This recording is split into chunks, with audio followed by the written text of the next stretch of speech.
vardır senin yoluna. Gel gel gel gel gel gel efendim, güzel seni seyretmek. Şuna bak ya, kapı diyor, neyisi ne hangi dil konuşuyor, kaç yaşında adam. İnsan biraz düzgün konuşmayı öğrenir. Sanki böyle. Ben sonuçta 3 tane üniversite okumuşum. Şunu biraz kafaya alsam. Birkaç soru sorabilir miyim? Sor. Hemen soruyorum. Bildiğimiz kadar cevapları. Tabii. Yaparsın. Bak bakayım burada ne yazıyor? Bak bu orada ne yazıyor? Orada Hasan 2, Sarap Osman 4 yazıyor. Bunlar nasıl dağılınca eve gidelim. Önümüz eve geçti. Bak okul okumamışsın zaten. Kimya da bilmiyorsun. Bu ne demek biliyor musun? Ne demek uli? Ne yapıyor? Hele dur bir anlarız.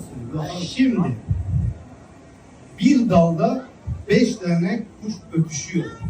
Neydi? Ötüşüyor. Nasıl ötüşüyor? Gerşerini vez ferhatım es-sevzina emenadım azabım tebernadım.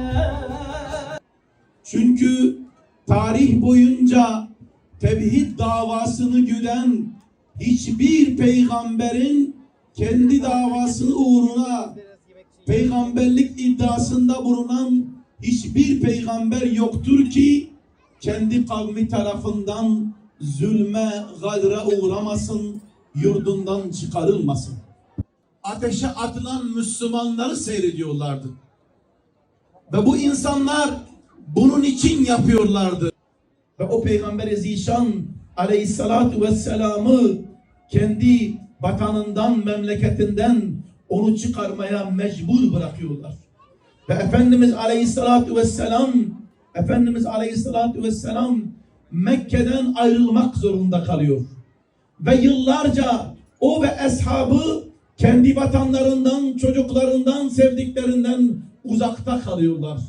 Hicret ediyorlar. Hicret, İslam tarihindeki en büyük olaylardan bir tanesidir. Onun için bakınız, İslam tarihinde çok büyük olaylar olmuştur. Bedir Savaşı olmuş, Uhud Savaşı olmuş, Hendek Savaşı olmuş ama İslam tarihi hicretle başlıyor.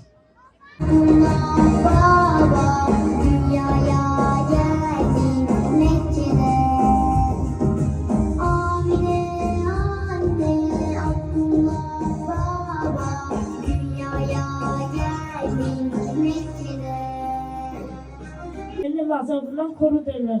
Bakara suresi 200-201. Maşallah. Resulullahi usvetun hasenetun. Soru Afayı çok kötü. Peygamber Efendimiz sallallahu aleyhi ve sellem hadis-i şerifinde şöyle buyurmuştur. وَلَا تَدْخُلُونَ الْجَنَّةَ حَتَّى تُؤْمِنُوا وَلَا تُؤْمِنُوا حَتَّى تَحَبُّوا. İman etmedikçe cennete giremezsiniz. Birbirinizi sevmedikçe iman etmiş olamazsınız.